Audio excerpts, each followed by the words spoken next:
നിലമ്പൂരിൽ UDF-ഉം LDF-ഉം തമ്മിലുള്ള ശക്തമായ പോരാട്ടമാണ് ഇപ്പോൾ നടക്കുന്നത്. അതിൽ ആര് വിജയിക്കുമെന്ന് തീരുമാനിക്കുന്ന പല ഘടകങ്ങളിലൊന്ന് അൻവറിന്റെ സ്ഥാനാർത്ഥിത്വമാണ്. അൻവർ എത്ര വോട്ട് പിടിക്കും, അത് ഏത് ഭാഗത്ത് പിടിക്കും എന്നുള്ളതാണ് ഏറ്റവും പ്രധാനപ്പെട്ട കാര്യം.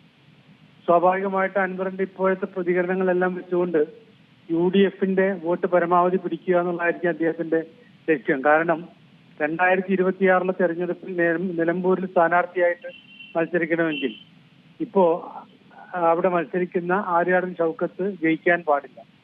അൻവർ ആവർത്തിച്ച് പറയുന്ന കാര്യം, തന്റെ സ്ഥാനാർത്ഥിത്വം പ്രഖ്യാപിച്ച ആ നിമിഷം മുതൽ പറയുന്ന കാര്യം, മറ്റാര് ജയിച്ചാലും ഒന്നുകിൽ LDF ജയിക്കും അല്ലെങ്കിൽ ഞാൻ ജയിക്കും, അവിടെ ഷൗക്കത്ത് ജയിക്കാൻ പോകുന്നില്ല, ഷൗക്കത്ത് പരാജയപ്പെടുമെന്നാണ് അദ്ദേഹം പറയുന്നത്. അത് അദ്ദേഹത്തിന്റെ താല്പര്യമാണ്, അദ്ദേഹത്തിന്റെ ലക്ഷ്യമാണ്. അതുകൊണ്ട് ആര്യാടൻ ഷൗക്കത്ത് പരാജയപ്പെടാൻ വേണ്ടിയുള്ള രീതിയിൽ പരമാവധി വോട്ടുകൾ UDF പക്ഷത്ത് പിടിച്ചെടുക്കാനുള്ള കാര്യങ്ങളാണ് അദ്ദേഹം ശ്രമിക്കുക. നമുക്കറിയാവുന്ന പോലെ 5 ആരോപണങ്ങൾ തുടക്കം മുതൽ അദ്ദേഹം ഷൗക്കത്തിനെതിരെ നടത്തിയിട്ടുണ്ട്. അതിലൊന്ന് മുസ്ലിം സമുദായത്തെ അവഹേളിക്കുന്ന രൂപത്തിൽ 2 സിനിമകൾ ഇറക്കി എന്നുള്ളതാണ്. രണ്ടാമത്തേത് മുസ്ലിം ലീഗിന്റെ നേതാക്കന്മാരെ, പാണക്കാട് തങ്ങന്മാർക്കെതിരെ മോശമായ രൂപത്തിൽ അവർ മന്ത്രിച്ച് ഊതുന്നതിനെ പരിഹസിച്ചുകൊണ്ട് അദ്ദേഹം പ്രതികരിച്ചു എന്നുള്ളതാണ്. കോൺഗ്രസിനകത്ത് വലിയ ഗ്രൂപ്പ് പോരാട്ടം ഉണ്ടാക്കാൻ, പ്രകാശം മത്സരിച്ച സമയത്ത് അദ്ദേഹത്തെ തോൽപ്പിക്കാനൊക്കെ ഷൗക്കത്ത് ശ്രമിച്ചു എന്നുള്ളതാണ്. വ്യാപാരികളിൽ നിന്ന് ഫണ്ട് പിരിച്ചുകൊണ്ട് അവിടെ വലിയ വെട്ടിപ്പ് നടത്തി എന്നുള്ളതാണ് ഒന്ന്.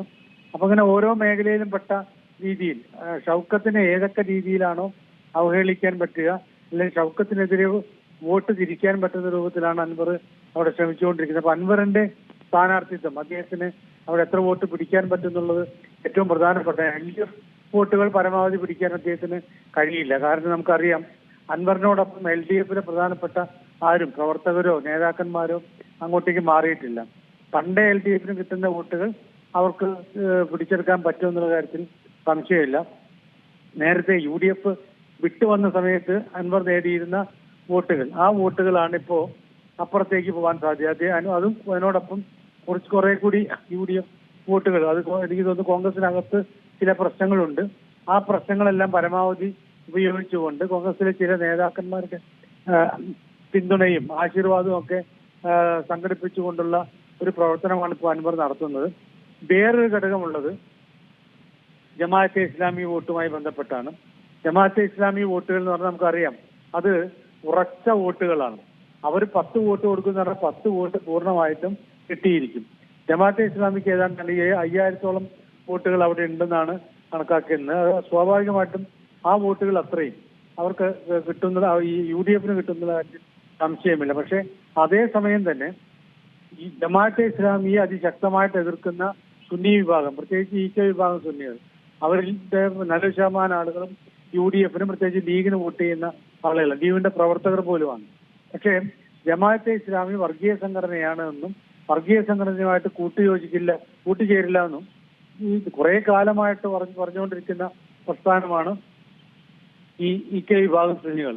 അപ്പൊ അങ്ങനെയുള്ള ആളുകൾക്ക് ഈ ജമാഅത്തെ ഇസ്ലാമിയുമായിട്ട് പരസ്യമായിട്ട് ബന്ധം എന്നത് അംഗീകരിക്കാൻ കഴിയില്ല. പ്രത്യേകിച്ച് ജമാഅത്തെ ഇസ്ലാമി പഴയ അവരുടെ നിലപാടുകളൊക്കെ മാറ്റി അവരിപ്പോ ഇസ്ലാമിക രാജ്യത്തിന് വേണ്ടി നിലകൊള്ളുന്ന ആളുകളെല്ലാം എന്നൊക്കെ പറയുന്ന ഈ VD സതീശിന്റെ പ്രതികരണം, അതിനോടൊക്കെ നമുക്കറിയാവുന്ന പോലെ ഒക്കെ ഉമർ ഫൈസിയെ പോലെ ഉള്ള ആളുകളൊക്കെ ഈ EK വിഭാഗത്തിന്റെ പല നേതാക്കന്മാരും പ്രതികരിച്ചിട്ടുണ്ട്.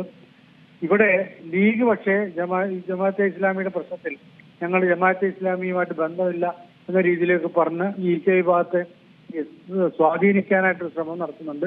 എന്തായാലും ആ വോട്ടുകൾ, ജമാഅത്തെ ഇസ്ലാമി നൽകുന്ന വോട്ടിന് പകരമായിട്ട് ഇപ്പുറത്തേക്ക് വോട്ടുകൾ മാറുമോ എന്നുള്ള ഒരു കാര്യം കൂടി കിടക്കുന്നുണ്ട്. എന്തായാലും ഒറ്റ കാര്യം വ്യക്തമാണ്, ഈ 2 മുന്നണികൾ തമ്മിലുള്ള ശക്തമായ പോരാട്ടമാണ് ഇവിടെ നടക്കുന്നത്.